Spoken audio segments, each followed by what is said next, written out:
Side edge angling. Okay, your side edge angles. Again, if it's a new ski, the factories have gone into consideration just like they did with the base bevels, and they're getting better at it every year. When they first started doing it about 5 years ago with these new trim discs or ceramics, it was a little bit harsher and hit and miss, but they've really refined the machinery where they're getting on it good, and it's only going to get better. It's not going to get any worse. Side edge angle, everybody pretty much understands why we have these acute angles on the sidewall. For reason, that base bevel is going to help you initiate as you're rolling your knee over and you're putting pressure into the ski. It's going to allow that ski to rock over onto an acute angle rather than a 90-degree angle, so your edge purchase is going to be a lot more precise, where you're not going to distort down to that lower line. You're going to stay high on that lower line, up high on that higher line that you want. Okay, acute edges are mandatory for racing. Okay, and they do tend to change per event, as well as I wrote some parameters like I did with the base bevels, and you can come up and check those out. However, these are just parameters. It's not written in stone. There's a lot of discretion involved as far as the individuality, the event, the hill that you're racing or training on. Okay. To get to these, sometimes let me get back to the manufacturing part of it. Usually a good rule of thumb is that these skis are coming with 88 degree side edge angle, so it's basically taking 2 degrees off. However, it's abrupt in the tip and tail area, and you really got to pay attention and isolate those areas as well. Most times when you're going into, say, beyond a 2-degree angle into your 3s and sometimes even 4s, the offset or the chamfer, and that's that piece of sidewall lip that's above your edge, as everybody obviously knows what those are for. They put these into the sidewalls as structural integrity. Okay, it adds to the structural integrity of that edge, and as far as stepping on a gate or hitting a rock, you're not going to do as much damage with this. There's more area of sidewall on top of the edge. It's going to have less damage. Okay, so it also adds to that bite into the snow, but yet you have to plane it off a little bit because it'll get in the way of that angle that you're trying to establish. So it's important to sidewall plane those off a little bit. I see some shops getting rid of them completely. You know, that's... I mean, how far do you need to go on that? Right. I would say expose enough hanger or expose enough offset as you need to get to that steel edge, plus maybe a little bit for maintenance on down the road. On your laminated skis, not your cap skis, what I tend to do is as the year is going on and you're filing your edges every other night to get that sharpness and edge purchase that you need, I will cut in I will plane in another offset to establish that beef over the edge. You can't do it with a cap ski, but you can do it with the laminated sandwich skis. Okay, and what I'll do is I'll use a square bit. Sidewall planers, everybody's seen the sidewall planers? I'm going to put up the tooling here. Ian's going to hold it for me, and these are some of the tools that I can hold up as well. As far as planing off the sidewall edges, they have round ones, they have square ones. The round ones tend to work really well on the cap skis, where the square ones will really bite in and a little bit aggressive, and you have to be extremely careful with some of the softer sidewalls such as ABS and cap skis that you're not digging in too deep with these carbide blades and creating a router chunder effect, which really, it'll stand the hair up on the back of your neck, and it's slow and it's really hard to get out. So the right tooling for the right job is really good. Getting back to putting more chamfer or offset back into the edge, it's pretty much done where you're setting these square blades so that they're above the lip. You're not cutting off that offset or that lip, but you're adjusting that sidewall planing tool so it's above that lip, and you're planing off the sidewall above that lip, thus exposing more offset and chamfer to add to the integrity of that edge, okay? So, as far as taking it all off, it's not really a good idea unless you got a good supply of skis and whatnot, so. So you don't need another tool to cut your new ridge over the top. Well, like back home, I will have like 6 sidewall planers, all right? And I will have one to cut in my chamfer and one to take off the chamfer for, say, like, they're all set up. I got them set up for Rosinal, set up for Volcals, and then I'll have smaller discs set up for your cap skis, like Atomics and whatever other cap skis. I know you guys can't do that, but all these sidewall planers have an adjustable blade that you can, it saves me time by having all these tools, and I don't expect you guys to carry 6 sidewall planers around. But, they're all adjustable to accommodate different types of sidewall, different ski constructions, and different techniques. So as far as whether you're doing it above, putting in more chamfer offset, or you're planing it off. And when you're doing this, it's a good idea to make sure that you have a little bit of a rocker to work with, such as this, that you can rock with and really isolate the top of the edge, rather than, you don't want to dig in to the steel edge. You want to take off that bottom plate, whether it's a phenolic, or a piece of fiberglass, pre-preg, or titanium aluminum. That's the edge, the little bit of laminate that you see above the edge, in between the offset and the edge. Okay, these are great for taking off that material as well. And having it set right will enable you to isolate planing off that material without going into the edge and causing, heat-tempered edge and roughness that'll take you a long time to get out with a file. So, I'm going to put my glasses on because I'm blind. Okay, I'm going to get my round one for this. Okay, when you're doing this, I want to get up in the tip as much as I can, and you want to make sure that the sidewall planer is not digging into. So if I'm not sure of the material and what I'm working with, I'll really see up in a little area up in the tip here, just what I'm working with before I'll go ahead and take a big bite out of it. So just understand the material and the softness and the pressure that it's going to take to pull that off. And you don't want to overpressure and you don't want to underpressure. You just want to take off enough sidewall and expose that steel edge so you can get at these side edge angles, okay? So again, when you're doing this, pay attention. Don't be watching TV or anything. You don't want any harsh marks and sidewall texture in there than what you're trying to take off. So it's a good idea to just pay attention. Work your way down the ski. And you can watch your work. I can see a little steel, that bottom plate that I'm taking off. I can see the width of chamfer offset that I'm taking off. And that's your first reference that you're getting to what you want in the heart of the matter after this application, exposing that steel so it's not going to contradict and get in the way of the consistency of that side edge angle that you're looking for. Okay? So I just like to work my way down, shorter strokes.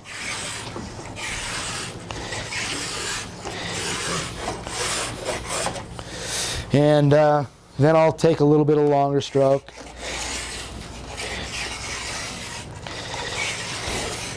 Light pressure usually, just letting the carbide bit do the work instead of your downward pressure that's going to dig in too much and chunder that sidewall. You do not want that.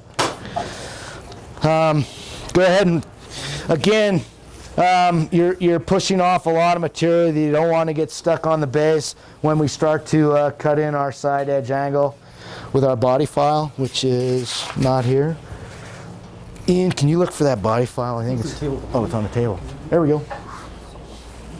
Anyway, up in the tip areas too, sometimes it leaves a little bit of hanger on the top edge, and I'll just go ahead and plane that off with a body file. Does everybody know what a body Panzer file is? It's the radial file that with the bigger teeth.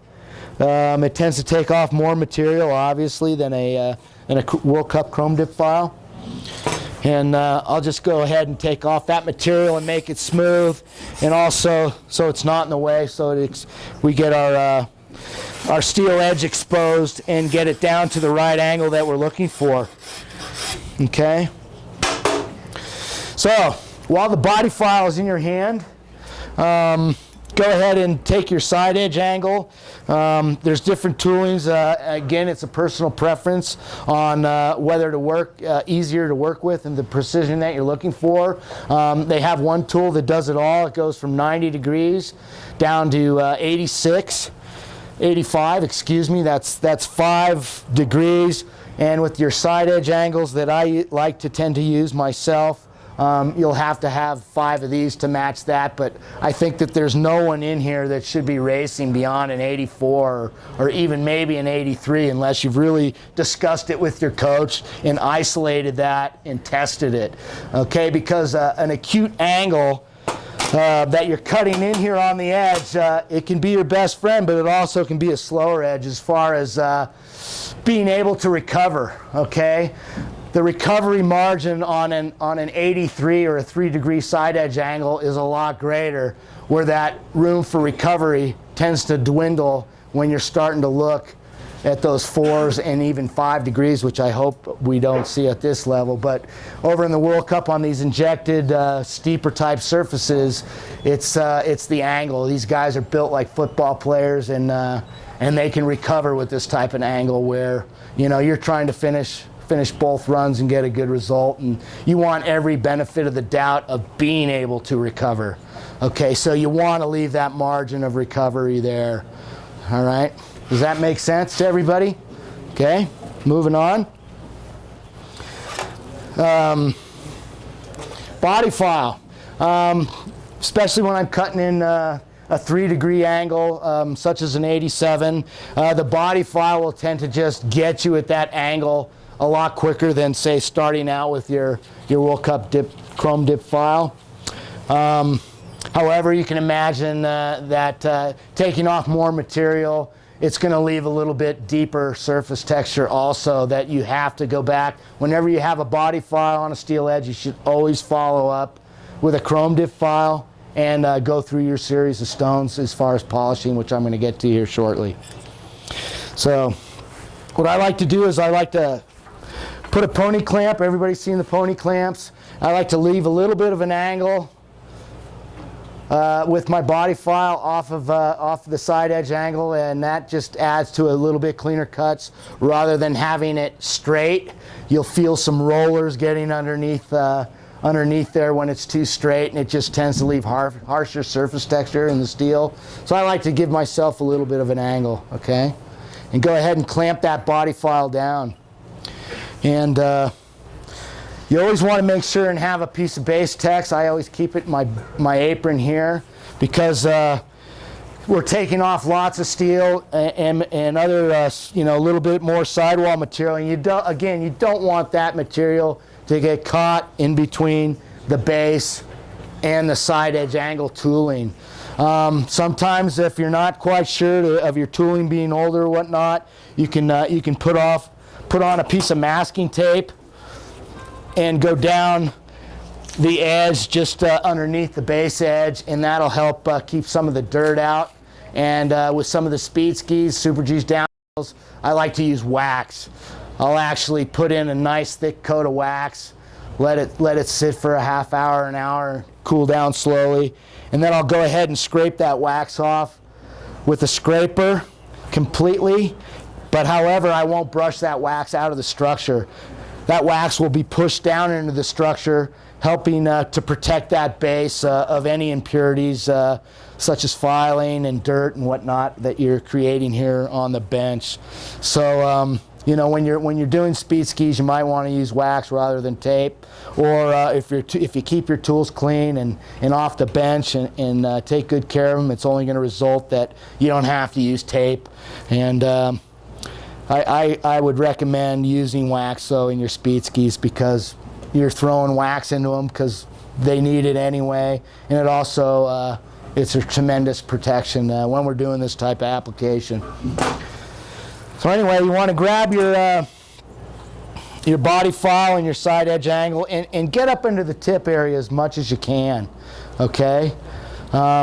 It's not as easy to get up in there, but it requires more attention, more conscientiousness up there, and also we're also looking and hearing the steel that's coming off. That's your other reference, okay?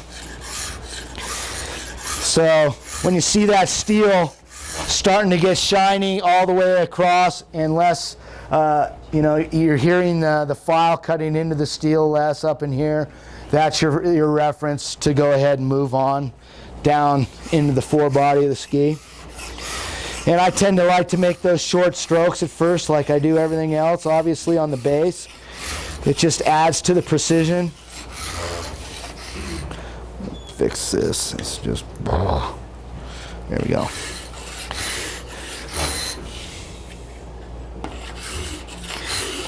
And just go ahead and take those shorter strokes and watch your work and work your way down. And by not cutting off as much steel, that's your reference to go ahead and move on. Okay. So as you're working to the center of that ski, even with this body file, even with your chrome file, even with your stones, you should be careful how much pressure at the center compared to the tip, right? Exactly. Exactly. Even edge. Even consistency is everything with that side edge angle. Good question, Eric.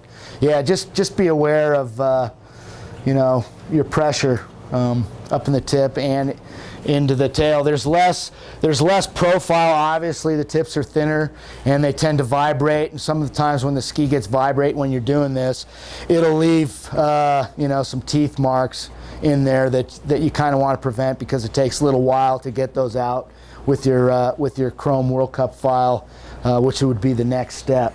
And So- also sometimes when we're putting that structure back into your skis, we're looking at your edges and we can tell, like underneath your feet, that it's a much thinner edge because you're just pushing too hard. Right. You're looking for more bite underneath the edge. Like underneath your edge will be piano wire, and as you get up into the tip, they'll be thicker. And you know, it's just a good idea to prevent that. You want your skis to last. The thinner the edge gets, the more susceptible to a freezer burn that you're going to get on a harder pack, faster type of surface, where those edges will actually heat up underneath the more contact point where I have my hands here, and that those edges heat up so much by the friction that's created that it tends to melt into the base under that area, okay? And that's something that you really want to prevent, because once you've done that, you have to go get the skis patched usually, because base repair really won't fix those. It becomes hairy, it becomes slow. It's a natural occurrence on the World Cup, and there are several ways to help prevent that, which I can get into later in the waxing segments with harder type waxes, and I'll get to that later. But that's an excellent question, Eric. Thank you for bringing that up. Back to our side edge angle. Just wiping off your ski. Don't be afraid to wipe it off too much, because you don't want too many marks in there from the tooling or from the debris, okay, that you can't really brush out and blend into the structure.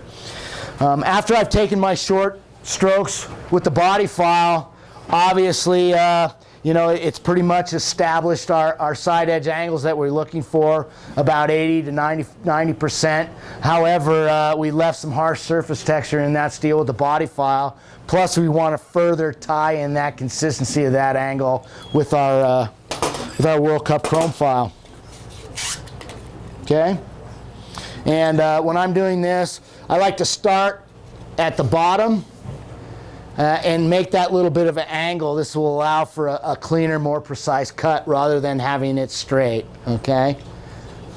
And when you're doing this, I recommend a number 1 file. These teeth have about 14 teeth per centimeter as opposed to like 16 to 18 teeth per centimeter. That's not going to really take off as much material. So, you know, World Cup chrome file, fairly new. It's going to allow for preciser, cleaner cuts. So go ahead and pony clamp that baby onto your side edge angle, and I need my glasses. Work your way up into the tip here. And like Eric was saying, the pressure should be consistent. You want these edges to last all year and not get too thin. So as far as the daily maintenance goes, you know, you don't, just enough sharpness to where you think pertaining to the conditions that are outside. Okay, so if it's softer, you won't have to take as many strokes off. So, and if it just snowed a foot, keep the file off of the ski and just maintain it by taking the burrs off with a diamond file. They don't need to be filed, okay? And that's going to save your edges from getting too thin also, okay? So again, I like just working my way down, short strokes, and you'll actually see that steel starting to come to the surface, and you'll feel and hear that file starting to slide a little bit more than cut. And again, that's your reference as opposed to, okay, I'm getting to where that angle is that I'm cutting in, that 3-degree side edge angle, okay? And once you work your way through the ski with these shorter, more precise strokes, I'll go back again into the tip and I'll lengthen those strokes out, thus lapping all those marks up to the surface is what we're looking for, okay? And then I'll follow up with one from tip to tail, tying in those longer laps and all in.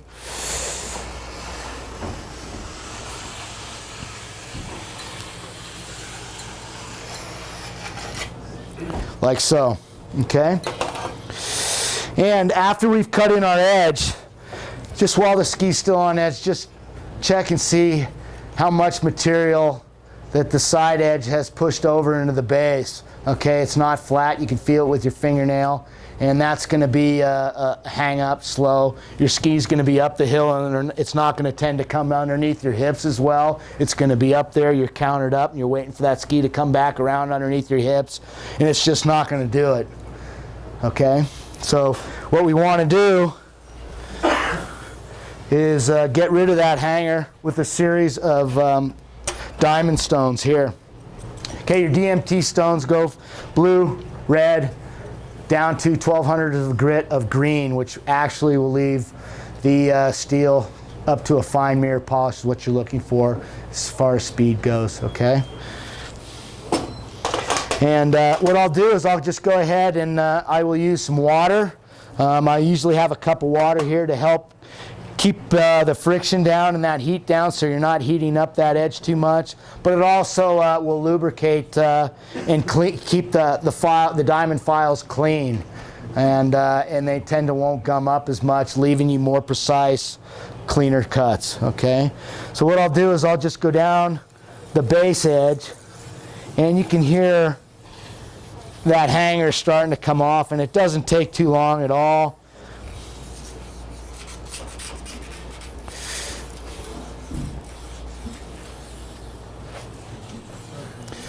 And when the file is still in my hand here, I'll usually put it right on the guide and repeat the process.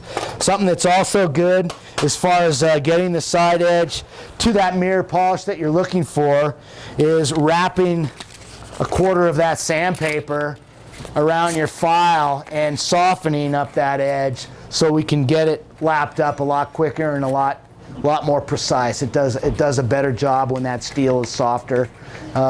it tends to polish up a lot quicker and a lot better. So what I'll do is I'll just go ahead and clamp that down. This time of year, it's a good idea to be doing that. And I'll go ahead and work my way down the side edge, and you'll instantly see the results, okay, that what the sandpaper's doing. And it's just getting that steel to where it needs to be for the diamond files, which is the next process. It's 320.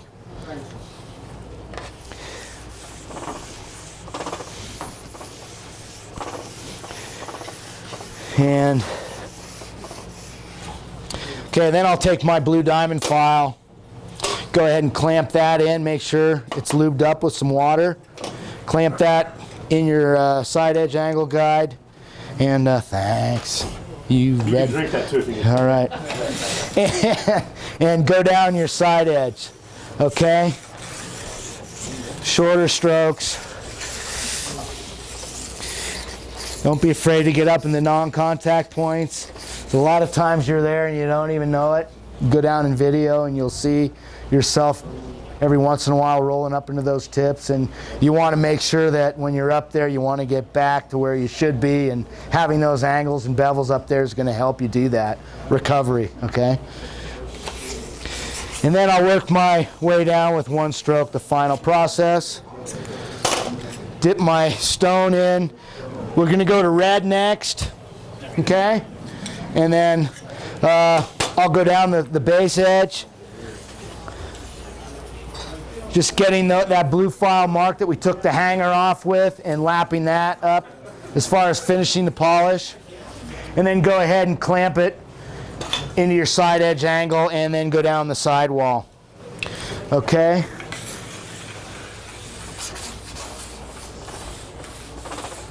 And then go ahead and repeat the final process just like you did with the blue and the red with the green. All right? Detuning. As far as getting rid of some of the edge purchase that's in those non-contact points, depending on the conditions that's out there, when you're in here, you're thinking what you're dealing with out there, okay? So that's going to enable you to do no more or no less than that ski absolutely needs. And by the time you get to Friday night, if you just get on a daily maintenance schedule, particularly, I'll tell you right now, you kids, the best thing you can do when you get off the hill, before you go get lunch, is wipe your skis off. Shake them off, wipe your skis off, all right? You bring these skis in oxidized and rusted out to these guys, and it makes their... Don't bang the tails on the sidewalk. That really tends to screw up your tail protectors. What you want to do is let the ski sit long enough. We take off your boots, put your tennis shoes on. Usually the snow's melted by then, hopefully, in the locker room or in the team room, and just really shake out the water that gets stuck in between your base plates and in your bindings, okay? And then go ahead and flip it down, get yourself some paper towels, shop towels, or even better yet, a cotton towel, and wipe them down. And this is going to save a lot of work when it comes to making those skis ready on Friday, Saturday night, ready for the races. It's going to save you a lot of time, and you'll actually be in bed sleeping where you should be, rather than spending 3 hours in the ski room getting rust off your skis, okay? You also won't hear crap from your coaches or your parents. Exactly, that, and sometimes when you're packing up on the road and you're in a hurry, a lot of this doesn't get done. You'll get home, you'll unpack your skis, and you'll have oxidation and rust all over the steel. And that leaves for a whole lot of work. And sometimes, the kids don't feel like working on it. It's slower than heck, all right? So wipe your skis off. Yeah. Anyway, Gumi Stone. Just knocking off the edge purchase on the non-contact point, considering What the conditions outside prevail will enable you to kind of understand how far you'll have to go down into the ski off of the non-contact points. Harder the snow is, the less you want to come down. The softer the snow is, obviously the more you want to come down. I would say don't come down any more than 3 to 4 inches beyond non-contact point. So what I like to do as far as this application is I like to apply a lot more pressure up into the tip area. Do not use a file ever, because if you do, when the snow is a little bit harder out there, you'll never get that sharp again. So I always recommend a gumi stone, all right? Everybody knows what a gumi stone is? It's the softer rubber stones that are made for this thing. Gumi means rubber.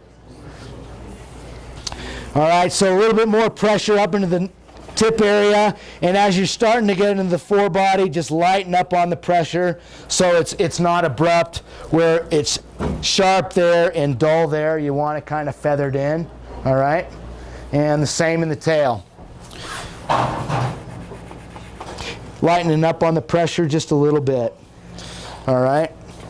And it's all controlled. I control it with a fingernail. If I got fingernail shavings coming off and then it's not coming off anymore, that means it's dull in that area. Okay, and there you have an established side edge angle. Let's take some questions. Yeah? When you flip the ski to work on the other edge, do you stay with your right hand and work tail to tip, or are you able to do it left handed? No, you know, when it comes to edge filing, you have to go tail. It's better to work with the edge away from you when you're doing this. It's a lot more precise, and it's a lot easier to work with as far as getting those side edge angles in your edges. And some of the new side grinder machines, the machinery that's doing it now, you have to work with the edge towards you. But I think when you're hand tuning, you always want to work with the edge away from you. And obviously to get the other edge, you know, you have to go from tail to tip. That's why we polish, okay? So it doesn't have a real direction, unlike a base, as far as brushing the base out, all right? So it's don't be afraid to go from tail to tip on the other side of the edge, all right? And use the same hand you did, unless you're really comfortable in being ambidextrous. Precision, consistency is everything, and kind of gave you some hints and tips to keep this precision. So let's take some more questions before we take a 10-minute break. Yeah? I kind of asked about this earlier with the that from your file guide. Yeah, usually. Yeah. Okay, I'm trying to get the point across here rather than, you know, it's kind of hard to talk. And I get that all. Yeah. And what you want to do is, I'll just take a piece of tape here, dude, and to prevent that in the first place. But I'm trying to get the point across here. And a lot of times, it'll brush out. You can blend it and brush these marks out with a steel scraper. It's just better to be conscientious and to prevent it. Yeah. What's the best way to clean diamonds and bottles? What's that, over? With citrus and water. Yeah, okay, what I do is, yeah, citrus and water.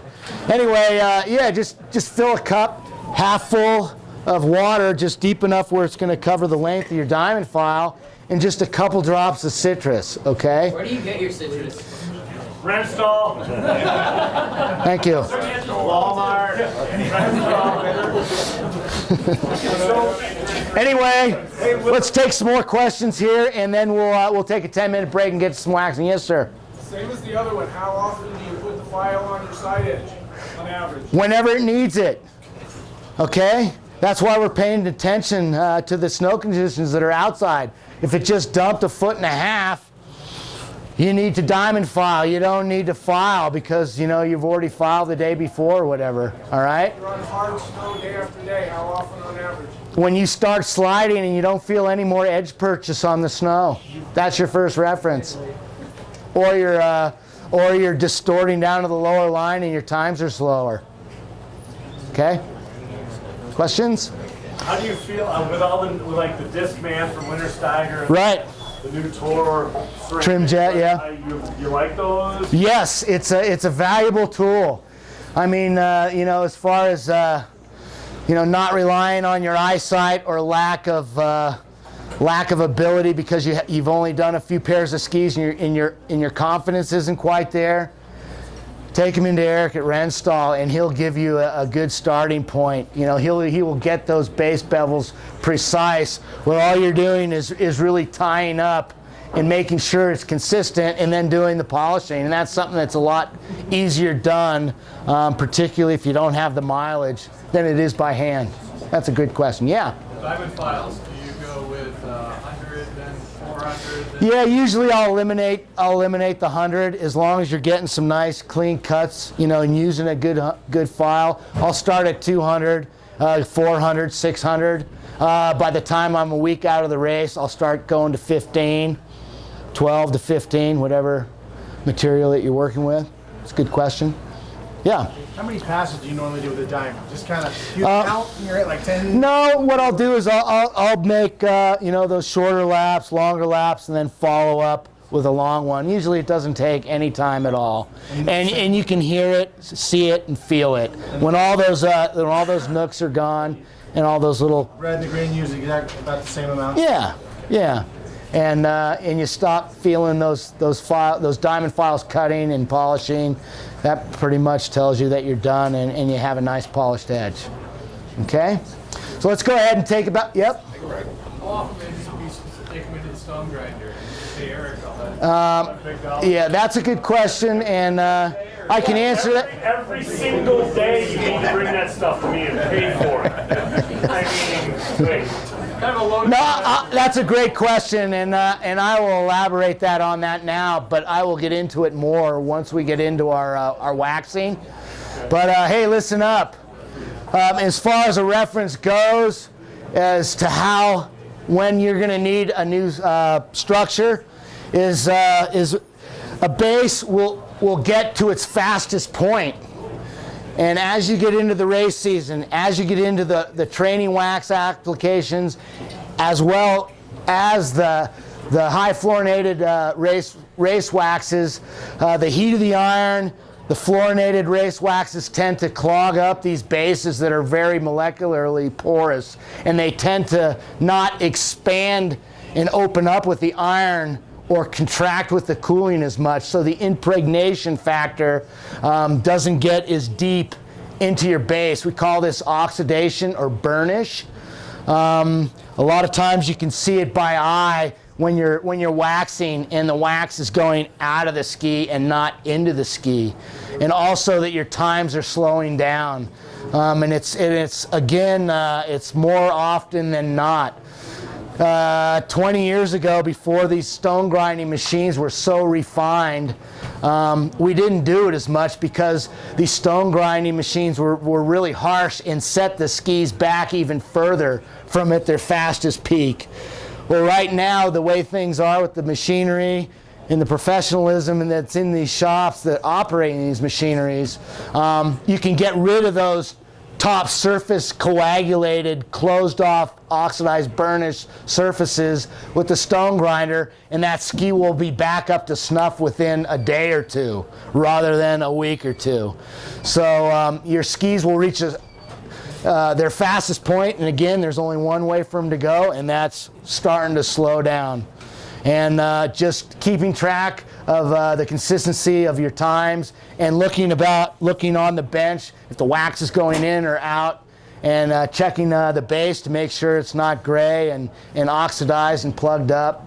It's time to take them in and get a nice fresh base going, so those pores can expand with the iron, and that wax can penetrate into those expanded pores, and you'll get a lot deeper, more durable type of penetration with the wax. Good question, and I will elaborate that later.